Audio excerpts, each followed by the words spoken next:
Sioux Falls man has reached an important milestone in his recovery from a hit-and-run crash that nearly cost him his life.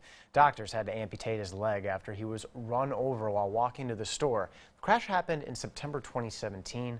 The driver has never been caught. But as Perry Groten reports in tonight's Eye on KELOLAND, a new prosthetic leg has given this Vietnam vet new hope that this case can finally be closed. Okay. The saying goes, you have to crawl before you can walk. And that's a strategy Mark Vierick has been following for more than a year. It's great. I mean, it's a lot better crawling around or walking around with a walker. You know, it's just, I'm coping with it all. Vierick is still getting used to his new prosthetic leg. They said they had never seen anybody walk as good as I was in the first day.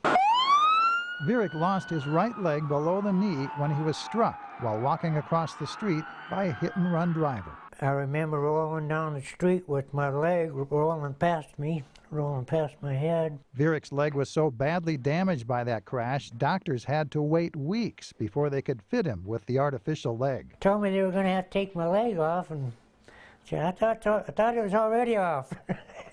There can't be much cutting. In the weeks and months following the crash, Vierick lost hope because he lost his mobility. You know, I have been there since this happened, and my doors were closed for quite a while. A little angry, a lot depressed. You know, I fought off depression. The depression only deepened because the driver who cost Vierick his leg has never come forward to face charges. He deserves to be punished for what he did. I call it attempted murder is what I call it, because I damn near died out there. And I don't know if that's important to some people in authority or what, or, you know, maybe it didn't hit him like it did me. Sioux Falls police are still investigating this hit and run. They followed up on a couple of leads early on, but they didn't pan out.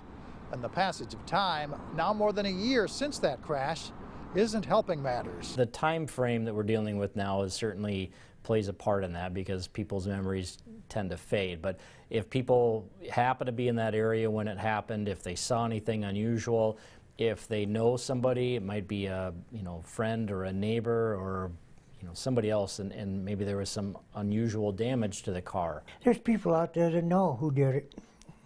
By now, there's way more than one, I'm sure. Who knows if the guy is even around, if he's alive? You know, who knows? But I think they could have caught him by now. While Vierick remains frustrated that the hit-and-run driver is still at large, he doesn't want to fall back into the despair that at times overwhelmed him following the crash. He's drawing upon his survival instinct to pull through. I mean, what the heck? I survived a divorce, 3 total car wrecks, a stint in prison for DUI,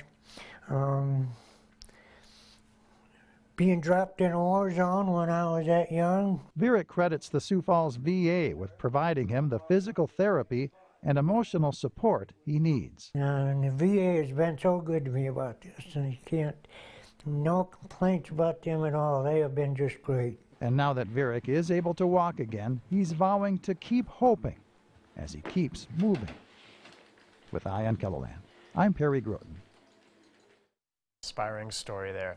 Police say that hit-and-run crashes didn't leave behind important evidence like car parts that would help with their investigation. If you know anything about that crash, call the Sioux Falls Police Department. If you'd like to remain anonymous, you can call Crime Stoppers. And we're going to have that phone number and a link to the website on this story at KELOLAND.com. We'll be back with